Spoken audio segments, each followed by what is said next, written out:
Welcome. You are listening to Caregiving Secrets with Deborah Greenhut. If you are a family caregiver or expect to be one, and you want to maintain your well-being while caring, then you are in the right place. I am your host, Deborah Greenhut, speaker, author, and rational caregiver advocate. I'm a family caregiving veteran, bringing you survival secrets and experiences from experts who share the goal of doing less by managing more. We need to invent and reinvent family care, and together we're going to do it. My big idea is rational caregiving, and my motto is, let your brain lead your heart. Please share yours in the comments. Caregiving Secrets, because friends don't let friends be caregivers alone. Let's do this. Welcome to the Caregiving Secret. This week, my guest is Vivianne Winters Israel, and I'm so excited to meet her because she has an awful lot of background as both a professional and a family caregiver.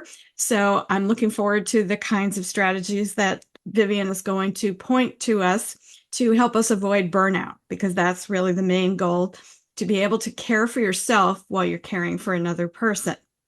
So Vivianne says that she's helped overworked teachers, entrepreneurs, caregivers, and those who are struggling with day-to-day workload and responsibilities to give themselves permission to practice self-care, to increase their energy, mental bandwidth, and take the best care of their loved ones and charges by taking the true best care of themselves.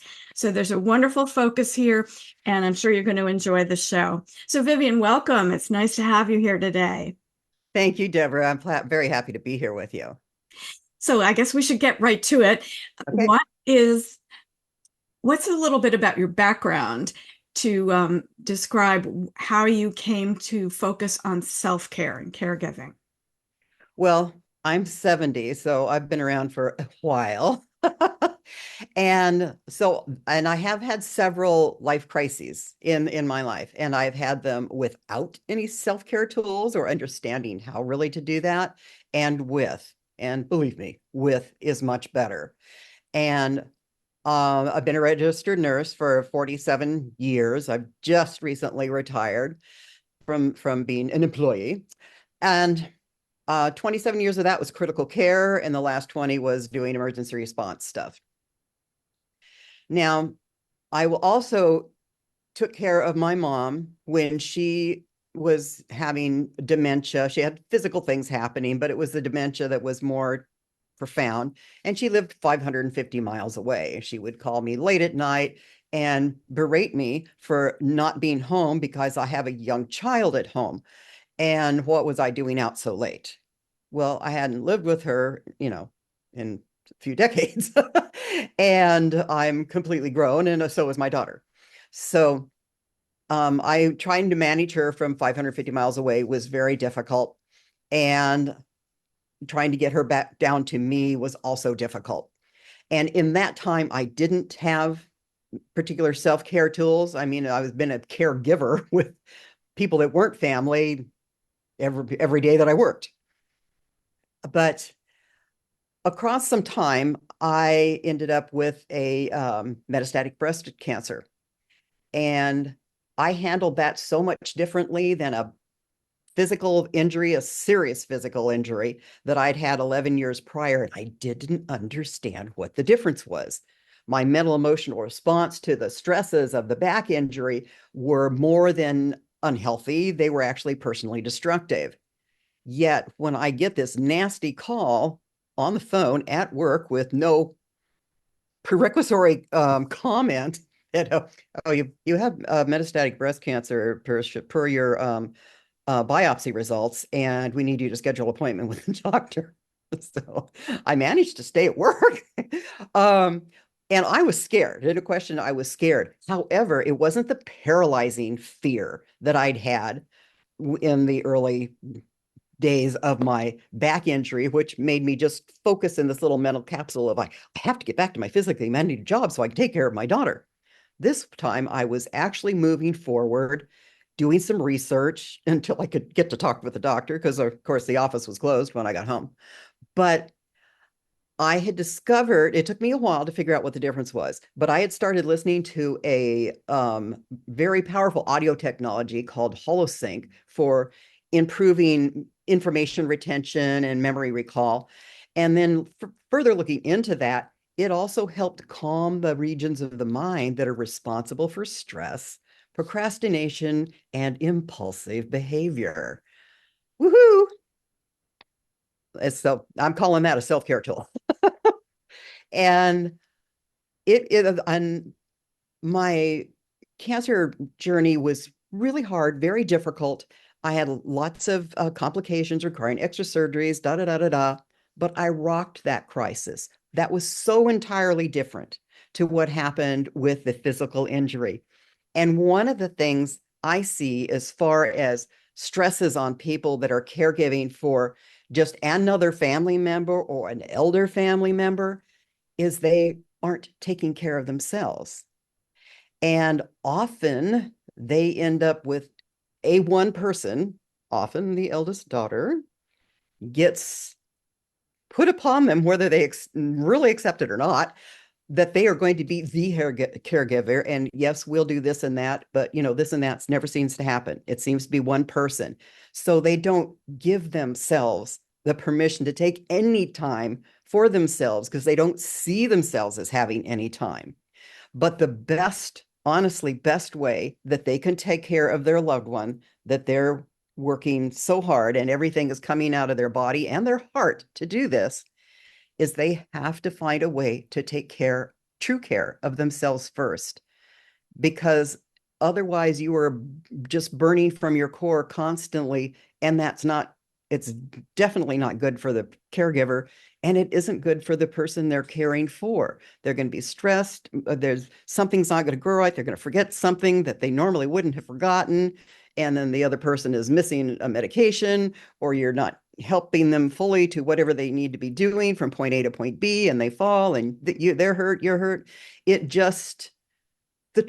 see the root cause of things being better for caregivers is to give themselves permission to explore some powerful self-care tools, choose one that resonates with them, and practice it regularly, because it's the practice, not just knowing about it and doing it once in a while, but the practice that makes it become second nature to you. And some of the tools, I've identified 6 favorites over my years of exploring this. When you have done them regularly, you don't even have to call them up and say, okay, I need to center myself. Because I didn't have to do that with the cancer one. That whole sync, had baked into my operating system. When the proverbial poo hit the fan with that biopsy result, it just showed up. I didn't have to pull it up. It was just there. That is beyond powerful for Yeah, caregivers. absolutely. I've wrestled with that question of how to de-stress yourself, and I notice a lot of the help, and I'm going to put that in quotes, air quotes, for people who are not able to see that. The help that is suggested is take a 5-minute break or take a bubble bath, and I never found any of those things to be helpful. And I yeah, I'm sure you did not either. That's me time. And there's nothing wrong with me time. Right. But me time doesn't elevate your daily life experience. And it's not something that's going to help move you through crisis.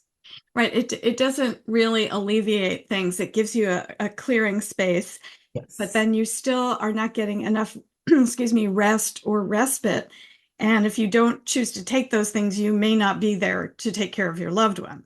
So Exactly. then Exactly. all of this extra work is really for naught. But at the other end, which I really want to get to, is that people feel guilt if they take the time. So I don't think it's as much that they don't know what to do to get respite as if I stop watching for a minute, something terrible will happen or I'm going to feel really bad. So I can't do that. So did you find yourself addressing guilt for taking time out, or how would you recommend addressing that if not? Well, I didn't have all the self-care tools when I was needing to do this with my mom. So it was coming from me. And until I could get things situated differently, it was a lot of work to try to get her down to where I was, finding a place that really looked like where she was. I mean, it was amazing how it looked like looking into her backyard with the trees and the fountain and everything. Um, but the most important thing that anybody could take with them from what I'm saying is taking true best care of yourself is honestly the genesis of being able to take care of your loved one. If you won't take care of yourself, you can do this for a while, but you're going to run out. You're going to run out of gas. You're going to run out of soul. You're going to become resentful. Lots of things are going to happen that's not worth it for anybody. Just to take, and there are a couple of my favorite self-care tools that literally only take 2 minutes to do once you've learned them. And one just can on demand bring joy into your life at a moment in the day when you need it, when everything's yuck. But some of the ones that do take longer, do them, get up 30 minutes more early in the morning and listen to it, or 30 minutes, listen to it as you're going to bed. You've got to work to craft the time for yourself, because that is truly the way that you will be better serving who it is you're caring for. Yeah, because there's an awful lot of stress, not just with the mental stress of trying to juggle all the tasks and so on, but also there's a physical stress sometimes of having to lift and carry people who are Yes. heavier than you are. And Yes. whether you should do that or not is a whole separate question. But if True. you are doing it, you've got to rest. Mm-hmm. There's also the emotional well-being. If you are not well rested, the emotions certainly come up, whether you loved your parents or did not love your parents. There are going to be some feelings in there if you are the caregiver or not. And also the financial stress. Many people tell me that they are dipping into their life savings in order to take care of things for their parents because their parents are not equipped to pay for these things anymore. And that Right. causes a lot of mental stress, if not fear of what the future is going to look like. So, any suggestions around some of the other stressors that we happen to encounter? Well, as far as what are the resources, the physical, the financial, I can't speak to that. Everybody's in a different place, geographically, financially. But again, you need to be able to reach out to that. And it's hard to reach out to that if you are in the guilt. But if you really must have guilt, let me say, if you don't do this for yourself, you should feel guilty. Do this for yourself so that you can go out, so that you can reach out. And it can be too that it's family you need to reach out to, and other family, not your person you're caring for, but siblings, aunts, uncles, whatever, that everybody's, well, you're taking care of that. Now we'll help with this and that, but you're taking care of that. And whenever you ask for this and that, it's, well, I can't do that right now. You need to, again, care for yourself, press it out to there. We are family. This is a shared thing that we need to do for whoever that is. Yeah, And I need your help to help her or him. right. And Often family yeah, members don't realize that it is a family project to care for someone. And if you've never done the 24/7, 365 routine for someone, you have no idea how many tasks come up during the day. And I may look competent, but I'm not an endless source of energy around the clock. If I did not sleep last night, I can't work all day today. At right. 73, I'm not doing it anymore. It's just No, we are humans. We are not robots. I would say a test drive strategy, if you can't get somebody coming in this way, a test drive strategy is you say, I have to have a weekend.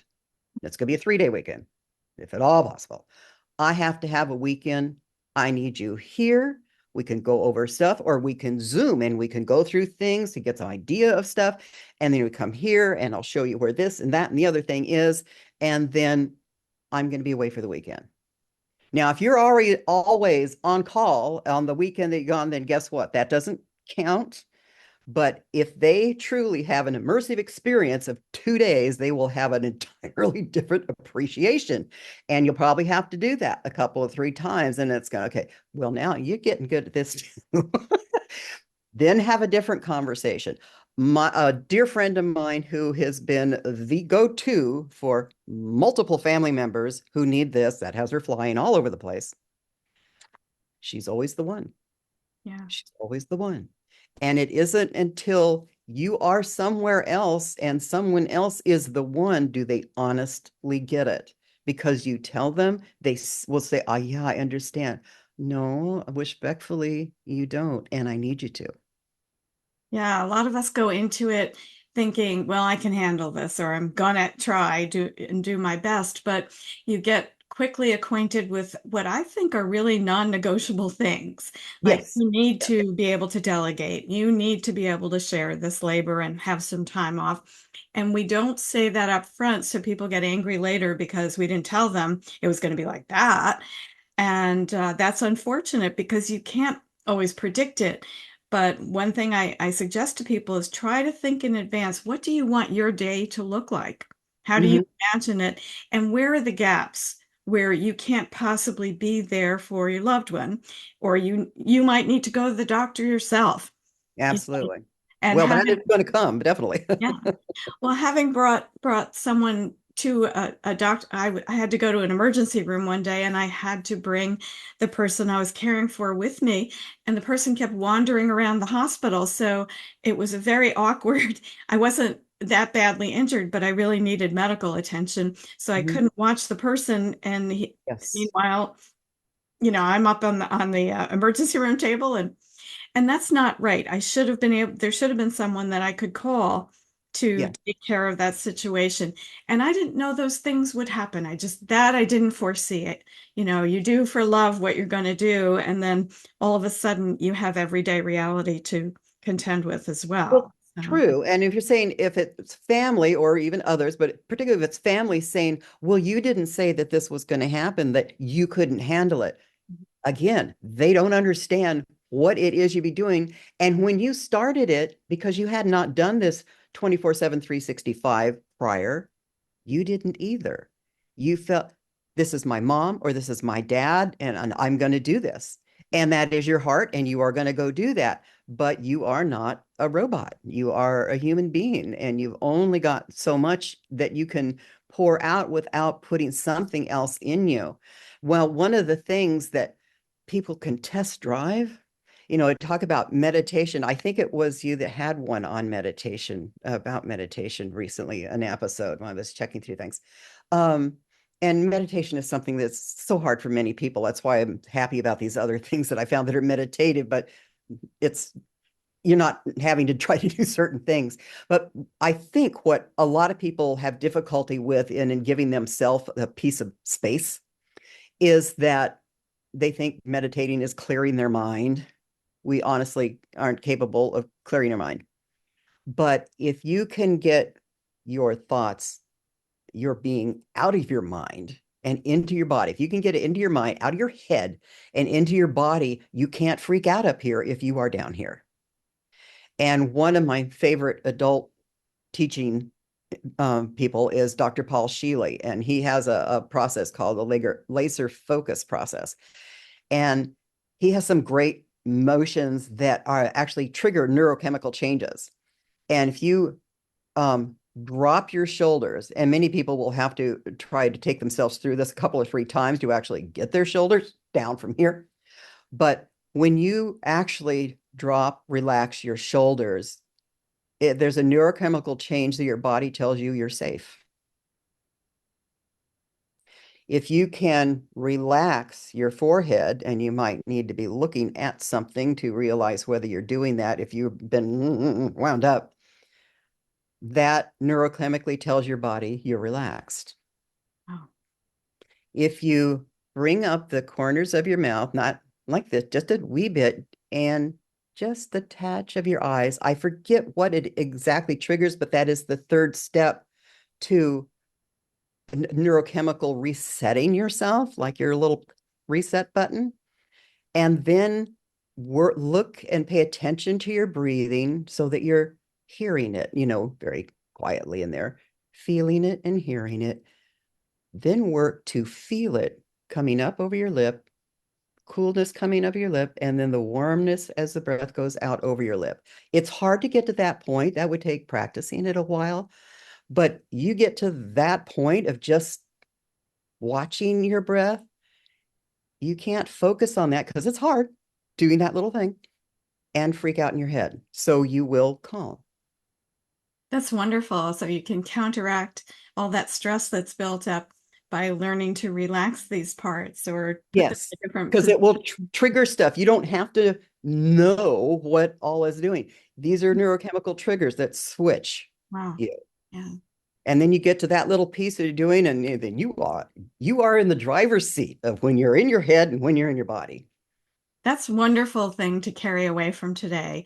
I think that it's so important to find those comforts, find those ways of running a counterwave against that wave of tension that is so often part of the day of a caregiver. So I'd like Oh, to yeah. ask you now if there's something you'd like people to leave with, or if you have a way that we can reach out to you for further information, if you have that. Oh, And sure. Well, my name is long, so I'll defer to your show notes. sure. But I do have a gift for your audience. It's a free downloadable list of my most powerful favorite self-care tools, and two of those take less than 2 minutes. The laser focus method, once learned, and then the awe method. That is the one. It's most recent one I've learned about, and it is phenomenally powerful and glorious. And it will actually take you. There's a book, The Power of All. There's the link to all these different. These aren't my processes. These are brilliant people that have done these things. But I find most people haven't heard about them. The Power of All is the name of the book, and there's a picture of the book in the download, and reads chapters 4 to 6 to that and a preface, and it will take you to an experience of awe within 2 minutes, and you will have literal joy come into your being on demand, and that will help you get to the point where you will give yourself permission to ask for help. That sounds extraordinary, Vivian. Is that going to be evergreen, available Oh, for some absolutely. time? Absolutely. Okay, so that we don't have an expiration date yet. No, no, no, no, no, no. No, That's there's no is it there are, like, the Powerball has a cost to the book. The Dr. Paul Sheely has a free video training for the laser focus process. Some things, they do have costs. Those aren't mine, they're someone else's. But I've been through many nasty life crises. These things have made such a difference. Yeah, And despite having the a turning toolkit. point, the back injury and the wagyu cancer, I have done many, many marathons, do all different kinds of things, adventurous things, work on castles, things that if these things were not here, I probably wouldn't have the capability of doing. So it's great to have a toolkit, and this sounds like a wonderful one. Exactly. Yeah. Exactly. So I'm certainly going to look into it. And I have really enjoyed talking with you today. And I know people will be thrilled to listen to this podcast and take away the ideas and the toolkit that you just supplied. So we've had a very fast tour of wonderful things that you can do. And I Yes. hope you'll reach out to Vivian if you're listening. If you need some help, certainly get the toolkit and see if you can connect so that you can have a better experience in caregiving and not try to do it alone. Yes. Thanks, Vivian. Thank you, Deborah. Lovely speaking with you. My pleasure. Thank you for joining me today on the Caregiving Secret, How to Survive Family Caregiving. I love sharing these insights and stories to empower you on your caregiving journey. If today's conversation resonated with you, consider diving deeper by picking up a copy of my pamphlet, Non-Negotiables for Caregivers. It's filled with great strategies to help you think through how to maintain your well-being while caregiving. Nobody wants to become Carezilla, right? Visit sharegiving.net to get this resource that can help you navigate your caregiver path with grace and resilience. Let's continue to share our stories and support each other. Until next time, keep sharing, keep caring, and remember, you're not alone on this journey. Thank you.